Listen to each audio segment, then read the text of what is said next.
हम बात करते हैं केमिस्ट्री में केमिकल काइनेटिक्स चैप्टर की, रासायनिक बल गतिकी चैप्टर की। ठीक है, केमिकल काइनेटिक्स। एक्चुअली इसमें जो पूछा जाता है हमारे एग्जाम में, रेट से संबंधित क्वेश्चन पूछा जाता है। जो भी चीज़ें पूछा जाता है उन सबको कर लेते हैं। ठीक है, केमिकल काइनेटिक्स। ठीक है, केमिकल का मतलब हो गया कि रासायनिक अभिक्रिया, केमिकल रिएक्शन, और काइनेटिक्स मतलब हो गया गति की। यानी इस चैप्टर में हम पढ़ेंगे रासायनिक अभिक्रिया के रेट के बारे में। रासायनिक अभिक्रिया माने कि रासायनिक अभिक्रिया का दर कैसा है, तेज है कि कम है, कि मध्यम है, दर कैसे निकालेंगे उसके बारे में पढ़ेंगे। ठीक है, अब देखो, तो इस आधार पे जो है रासायनिक अभिक्रिया को 3 भागों में बाँटा गया, यानी कि 3 तरह का हो सकता है। एक तो हो सकता है बहुत fast reaction, very fast reaction, दूसरा मॉडरेट रिएक्शन, तीसरा स्लो रिएक्शन। ठीक है, वेरी फास्ट रिएक्शन कहने का मतलब क्या हो गया, क्रिया कारक, जिसको अभिकारक बोलते हैं, यानी अभिकारक से तुरंत उत्पाद बन गया, बहुत कम समय में क्रिया कारक से उत्पाद बन गया, तो वैसा रिएक्शन वेरी फास्ट रिएक्शन कहलाएगा। और एग्जाम्पल कौन है, जितने भी आयनिक यौगिक हैं, जितने भी आयनिक अभिक्रिया हैं वो बहुत वेरी फास्ट रिएक्शन के एग्जाम्पल होते हैं। मॉडरेट रिएक्शन, क्रिया कारक का उत्पाद में परिवर्तन होने में यदि समय जो है मध्यम समय लगता है तो वो हमारा मॉडरेट रिएक्शन का एग्जाम्पल हो गया। इसके अंतर्गत हमारा एग्जाम्पल हो गया आणविक अभिक्रिया, जितने भी अणु वाले अभिक्रिया हैं। ठीक है, आणविक अभिक्रिया। दूसरा अपरूप परिवर्तन, अपरूप में जो परिवर्तन होता है, एक अपरूप से दूसरे अपरूप में बदलता है, वो हमारा मॉडरेट रिएक्शन का एग्जाम्पल होता है। तीसरा है स्लो रिएक्शन। स्लो रिएक्शन यानी क्रिया कारक को उत्पाद में बदलने में बहुत ही ज़्यादा समय लगता है, तो वो जो रिएक्शन होगा स्लो रिएक्शन, जैसे कि नाभिकीय अभिक्रिया, जैसे थोरियम, यूरेनियम, इन सब का लाइफ जो है 100 साल होता है, हाफ लाइफ। ठीक है, तो बहुत लंबे समय तक चलता है अभिक्रिया। ठीक है, तो जितने भी नाभिकीय अभिक्रिया हैं वो सब के सब जो है स्लो रिएक्शन है। अब हम समझते हैं रेट ऑफ रिएक्शन, अभिक्रिया के वेग को। ठीक है, रेट ऑफ रिएक्शन,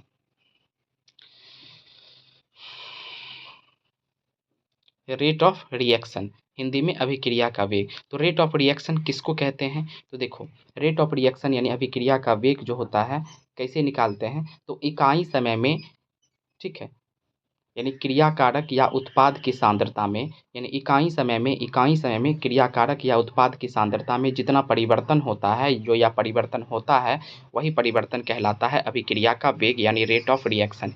यानी क्रिया कारक या उत्पाद की सांद्रता में इकाई समय में जो परिवर्तन होता है वही परिवर्तन अभिक्रिया का वेग यानी रेट ऑफ रिएक्शन कहलाता है। यानी रेट ऑफ रिएक्शन यानी अभिक्रिया का वेग बराबर हो जाएगा सांद्रता में परिवर्तन किसका, चाहे तो क्रिया कारक या फिर उत्पाद, बटा परिवर्तन में लगा समय। ठीक है, अब आगे आते हैं, आगे क्या समझने वाली चीज़ है। हाँ, आगे समझने वाली चीज़ आपको ये है, कोई समान अभिक्रिया दिया हुआ है, ए और बी मिलकर के सी और डी बनाते हैं। इसको जब बैलेंस किया तो हमने डाला, कुछ बैलेंस करने के बाद कोई संख्या आएगा, संख्या हमने लिखा, ए के साथ n1 है, बी के साथ n2 है, सी का कॉफिशिएंट n3 है, डी का कॉफिशिएंट n4 है।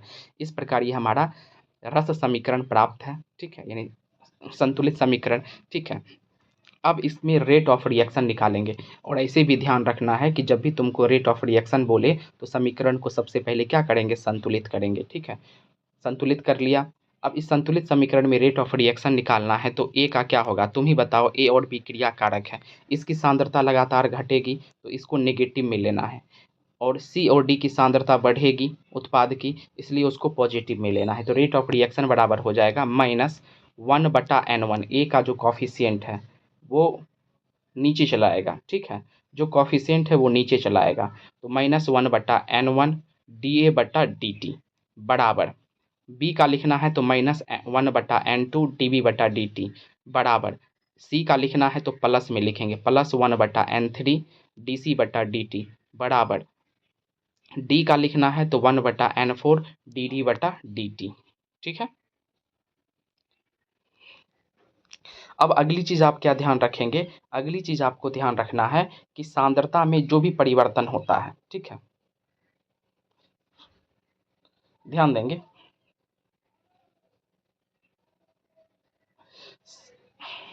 इसका मतलब ये हो गया कि सांद्रता में जो परिवर्तन हो रहा है वो धनात्मक या ऋणात्मक हो सकता है, लेकिन लेकिन अभिक्रिया की दर सदैव धनात्मक होगी।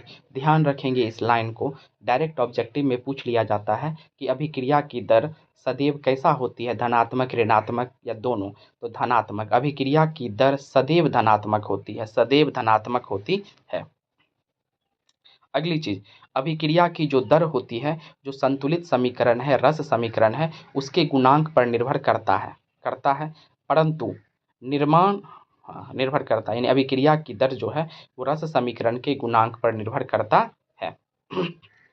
अब बात करते हैं कि रेट ऑफ रिएक्शन का मात्रक क्या होगा। हमने देखा कि रेट ऑफ रिएक्शन यानी अभिक्रिया की दर बराबर क्या देखा, सांद्रता में परिवर्तन, चाहे वो क्रियाकारक का हो चाहे उत्पाद का हो, बटा उस परिवर्तन में लगा समय, यानी डेल्टा सी बटा डेल्टा टी। और सी यहाँ पे क्या है, कंसंट्रेशन है, और कंसंट्रेशन का यूनिट क्या होता है, मोल पर लीटर और नीचे सेकेंड। इसका मतलब है कि रेट ऑफ रिएक्शन का यूनिट क्या हो जाएगा, मोल पर लीटर पर सेकेंड, या कंसंट्रेशन का दूसरा यूनिट मोलर होता है, तो डायरेक्ट ये भी बोल सकते हैं मोलर पर सेकेंड। ठीक है, तो यहाँ तक में कोई दिक्कत।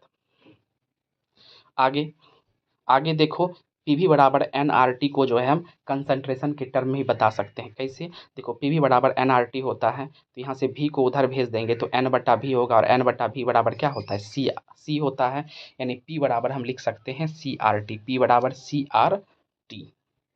चलो,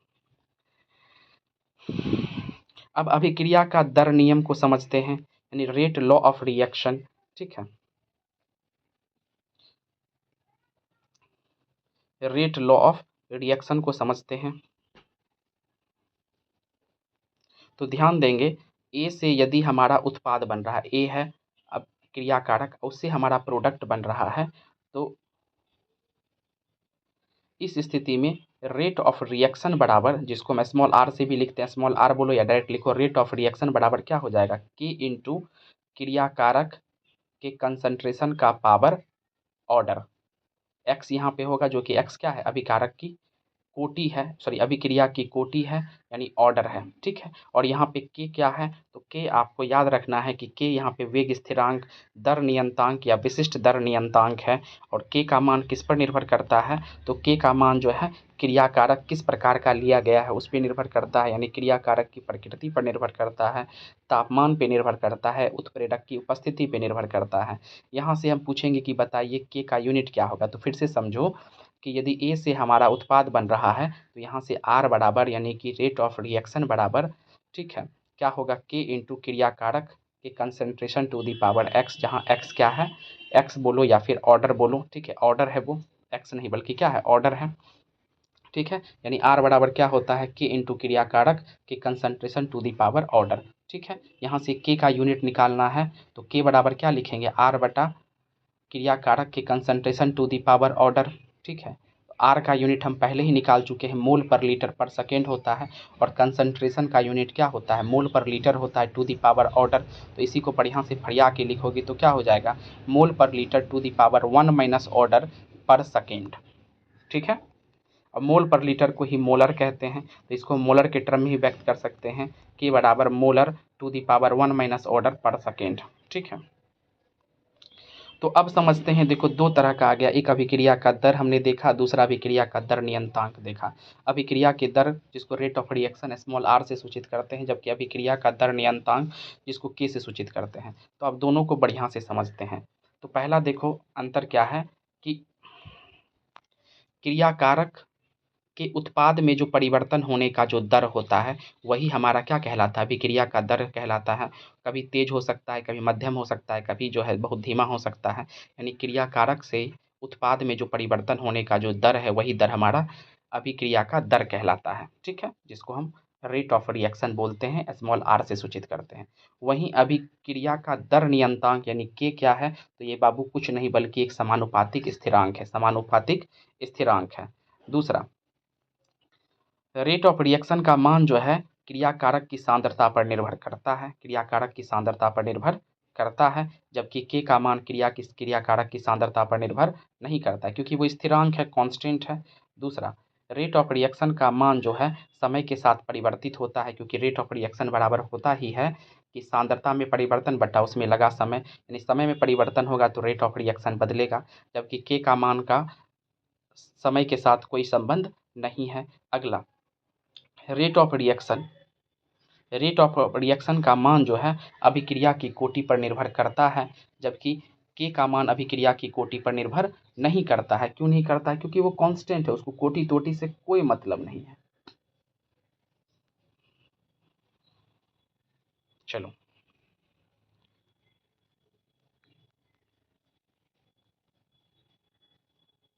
जबकि रेट ऑफ रिएक्शन के यूनिट की बात करें, मात्रक की बात करें, वो जो है अभिक्रिया के कोटि पर निर्भर नहीं करता है।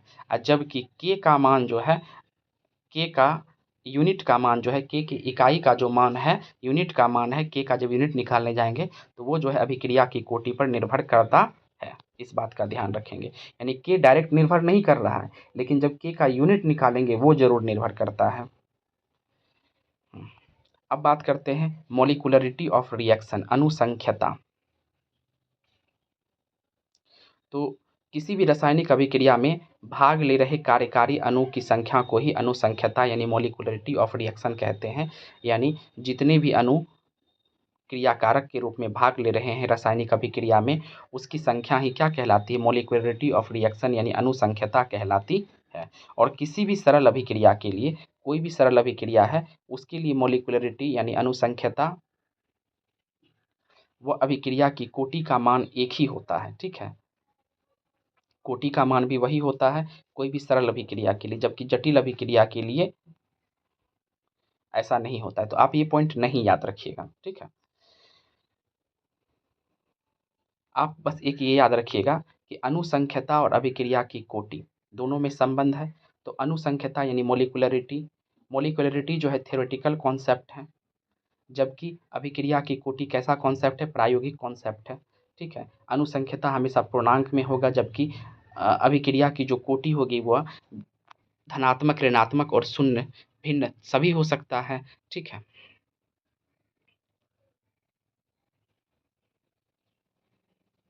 इसके अलावा अनुसंख्यता का मान जो होता है अभिक्रिया के प्रत्येक पद के लिए क्या होता है? अलग अलग होता है, जबकि अभिक्रिया की कोटि का मान जो होता है संपूर्ण अभिक्रिया के लिए एक ही होता है। संपूर्ण अभिक्रिया के लिए एक ही होता है। आगे बात करते हैं टक्कर सिद्धांत, कॉलिजन थ्योरी। सबसे पहले कॉलिजन थ्योरी के बारे में बात करें तो ये सिद्धांत किसने दिया? तो ये सिद्धांत आर्हेनियस ने दिया, यानी आर्हेनियस का टक्कर सिद्धांत याद रखेंगे, आर्हेनियस का टक्कर सिद्धांत। ठीक है, तो आर्हेनियस साहब का क्या कहना है? आर्हेनियस साहब का इस सिद्धांत के अनुसार कहना है कि कोई भी रासायनिक अभिक्रिया होने के लिए जो है क्रियाकारक जो भी अणु है, क्रियाकारी जो भी अणु है उसके बीच जो है टक्कर होना आवश्यक है, उसके बीच टक्कर होना आवश्यक है। ठीक है, और कुल टक्करों का केवल कुछ ही अंश उत्पाद में परिवर्तित होता है। और ध्यान रखना है कि सभी टक्कर जो है, सभी टक्कर होने से जो है उत्पाद में परिवर्तित नहीं होता, बल्कि कुल टक्कर का केवल कुछ ही अंश उत्पाद में परिवर्तित होता है। और जिस टक्कर से उत्पाद में परिवर्तित होता है उस टक्कर को ही बोलते हैं प्रभावी टक्कर। ठीक है, और टक्कर होने के लिए जो है क्रियाकारी अणु के पास जो है, क्रियाकारी अणु के पास जो होनी चाहिए, क्या होनी चाहिए?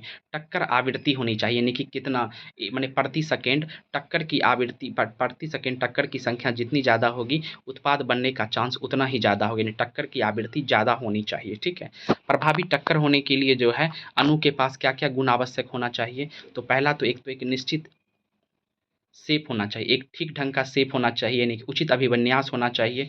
दूसरा, थ्रेशोल्ड एनर्जी के बराबर अणु के पास ऊर्जा होनी चाहिए, थ्रेशोल्ड एनर्जी के बराबर यानी कि दहली ऊर्जा के बराबर उसके पास ऊर्जा होनी चाहिए।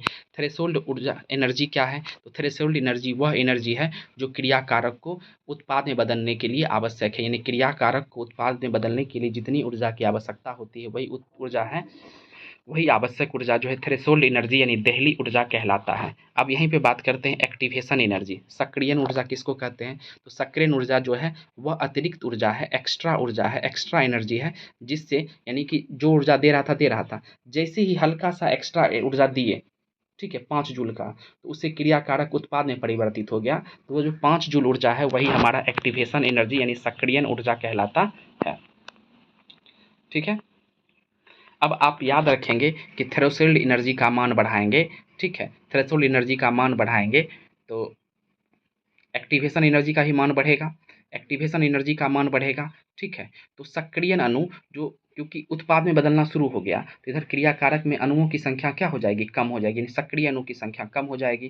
तो टक्कर अब कम होगा तो रेट ऑफ रिएक्शन भी क्या होगा, घटेगा। रेट ऑफ रिएक्शन यानी जो है रिएक्शन होने की जो दर है वो भी क्या हो जाएगी, घट जाएगी। क्यों घट जाएगी, क्योंकि थ्रेशोल्ड एनर्जी मिला तो थराक फटाक से जो है उत्पाद बन गया, उत्पाद बन गया तो अब जो है इधर जो है क्रियाकारक में अणु की संख्या कम हो गई ना, सक्रिय अणु की संख्या कम हो गई तो टक्कर अब उनके बीच कम होगा। अब कम होगा तो वेग का जो दर है, रिएक्शन की जो रेट का जो दर है वो क्या हो जाएगा, घट जाएगा। ठीक है, ठीक इसके उल्टा यदि थ्रेशोल्ड एनर्जी के मान को घटा दे तो एक्टिवेशन एनर्जी भी घटेगा। इस स्थिति में सक्रिय अणु जो है क्रियाकारक में ज़्यादा होगा, उसकी संख्या ज़्यादा होगी तो टक्कर भी ज़्यादा होगी, तो रेट ऑफ रिएक्शन भी इस स्थिति में क्या होगा, बढ़ेगा। अब बात करते हैं कि अभिक्रिया के दर को यानी रेट ऑफ रिएक्शन को कौन कौन सा कारक प्रभावित करता है। तो सबसे पहला याद रखना है, इससे पूछा जाता है, तो सबसे पहला याद रखना है क्रियाकारक की भौतिक अवस्था। क्रियाकारक की भौतिक अवस्था, भौतिक अवस्था हम जानते हैं ठोस, द्रव, गैस।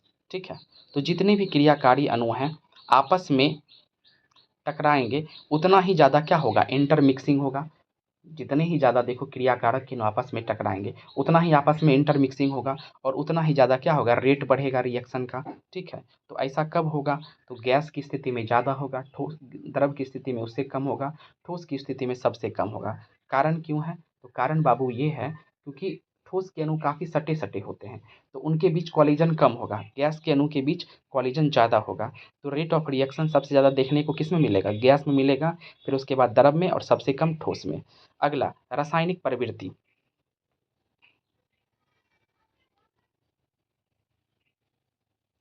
रासायनिक प्रवृत्ति का भी जो है, प्रकृति का भी जो है प्रभाव पड़ता है रेट ऑफ रिएक्शन पे। कैसे, तो देखो अलग अलग प्रकार का यदि क्रियाकारक है तो अलग अलग प्रकार का रासायनिक बंधन होगा उसमें उपस्थित। अब जब अलग अलग प्रकार का रासायनिक बंधन उपस्थित होगा तो उनकी सक्रियण ऊर्जा भी क्या होगी, अलग अलग होगी। अब जैसे ही सक्रियण ऊर्जा अलग अलग होगी तो उनका रेट ऑफ रिएक्शन भी क्या होगा, अलग अलग होगा। ठीक है, वहीं दाब की बात करें, प्रेशर, प्रेशर बढ़ाएंगे तो प्रेशर जैसे बढ़ाएंगे तो वॉल्यूम घटेगा, यानी कम वॉल्यूम पे क्या होगा, अणुओं की संख्या ज़्यादा हो जाएगी क्योंकि प्रेशर और वॉल्यूम एक दूसरे का अपोजिट होता है। प्रेशर बढ़ाएंगे वॉल्यूम घटेगा, वॉल्यूम घटेगा तो जो है पर वॉल्यूम जो है क्रियाकारी अणु की संख्या में वृद्धि होगी, सक्रिय अणु की संख्या में वृद्धि होगी, जिससे टक्कर बढ़ेगा तो रेट ऑफ रिएक्शन भी क्या होगा, बढ़ेगा। यदि सांद्रता बढ़ा दे, सांद्रता बढ़ा दे तो अणु की संख्या क्या होगी, क्रियाकारी अणु की संख्या बढ़ गई तो टक्करों की संख्या बढ़ेगी तो रेट ऑफ रिएक्शन क्या होगा, बढ़ेगा। ताप की बात करें, ठीक है, अब देखो अभिक्रिया चाहे ऊष्माक्षेपी हो चाहे ऊष्माशोषी हो, ताप बढ़ाने से हमेशा ध्यान देंगे कि रेट ऑफ रिएक्शन क्या होगा, बढ़ेगा, क्योंकि कॉलिजन बढ़ेगा। तो कितना बढ़ता है, तो ध्यान रखेंगे डाटा कि अभिक्रिया की दर जो है प्रति 10 डिग्री सेल्सियस या 10 केल्विन बढ़ाने पर जो है अभिक्रिया की दर क्या हो जाती है, पहले की दोगुनी हो जाती है, पहले की दोगुनी हो जाती है। ठीक है, अब देखो अभिक्रिया की दर और तापमान के बीच संबंध दर्शाने वाला एक प्रयोग है जिसको ताप गुणांक का प्रयोग कहा जाता है और ताप गुणांक का प्रयोग म्यू बराबर होता है KT प्लस 10/10। ठीक है,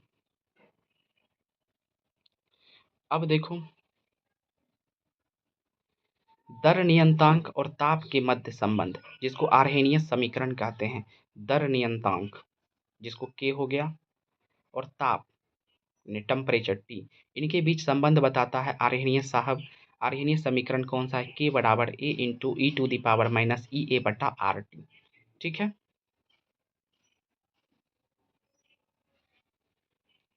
चलो अब आते हैं रिएक्शन के ऑर्डर की। जीरो ऑर्डर रिएक्शन, देखो बाबू यदि हम जानते हैं कि रेट बराबर क्या होता है, रेट बराबर होता है K इंटू क्रियाकारक के concentration to the power order. यदि ऑर्डर जीरो होगा तो वो जीरो ऑर्डर रिएक्शन कहलाएगा, यदि ऑर्डर एक होगा तो वो फर्स्ट ऑर्डर रिएक्शन कहलाएगा। तो जब जीरो ऑर्डर रिएक्शन होता है तो उस समय जो होता है हमारा समीकरण क्या होता है, ठीक है, समीकरण क्या होगा, ए से प्रोडक्ट बना है तो समीकरण हमारा हो जाएगा AT बराबर A note minus KT, AT बराबर A नोट माइनस KT। ठीक है, यानी y बराबर mx प्लस सी। तो यहाँ पे m क्या है, माइनस के है, तो स्लोप निगेटिव है, तो ग्राफ कैसा जाएगा, नीचे की तरफ जाएगा। ग्राफ कैसा जाएगा, नीचे की तरफ जाएगा। ठीक है, यानी AT और T के बीच, AT और T के बीच जो हम ग्राफ खींचेंगे, यहाँ पे स्लोप माइनस के है, और इस स्थिति में जो है C हमारा जो है इंटरसेप्ट जो है हमारा A नोट है, यानी A नोट पॉजिटिव है, तो A नोट पर काटेगा और ग्राफ गिरेगा ढलान की तरफ, इस तरह का ग्राफ होगा। वहीं फर्स्ट ऑर्डर रिएक्शन की बात करें, समीकरण क्या होता है, KT बराबर 2.303 log 10 A बटा A माइनस एक्स, A बटा A माइनस एक्स, इसको भी याद रखेंगे। ठीक है, इसका भी ग्राफ बिल्कुल सेम इसी तरह से होता है। इसका स्लोप याद रखेंगे, इसका स्लोप होता है माइनस के बटा 2.303, माइनस के बटा 2.303, डायरेक्ट याद ही रखेंगे। चलो, इसके अलावा जीरो ऑर्डर रिएक्शन में हाफ लाइफ बराबर होता है ए नोट बटा 2 के, ए नोट बटा 2 के, और फर्स्ट ऑर्डर रिएक्शन के लिए हाफ लाइफ होता है, टी हाफ होता है 0.693 बाई के, 0.693 बाई के। अगला बात करते हैं pseudo first order reaction, pseudo first order reaction. तो सीयूडो फर्स्ट ऑर्डर रिएक्शन या छद्म एकाणुक अभिक्रिया किसको कहते हैं, तो ध्यान रखेंगे,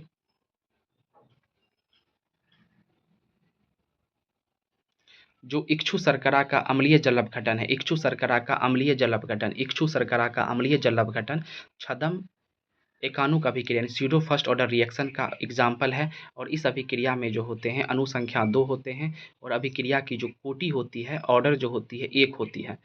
ठीक है, अनुसंख्या 2 होता है, ऑर्डर 1 होता है, तभी तो इसको स्यूडो फर्स्ट ऑर्डर रिएक्शन कहते हैं। इसका एग्जाम्पल क्या हो गया, इक्षु शर्करा का अम्लीय जल अपघटन। तो ये चैप्टर समाप्त होता है। धन्यवाद।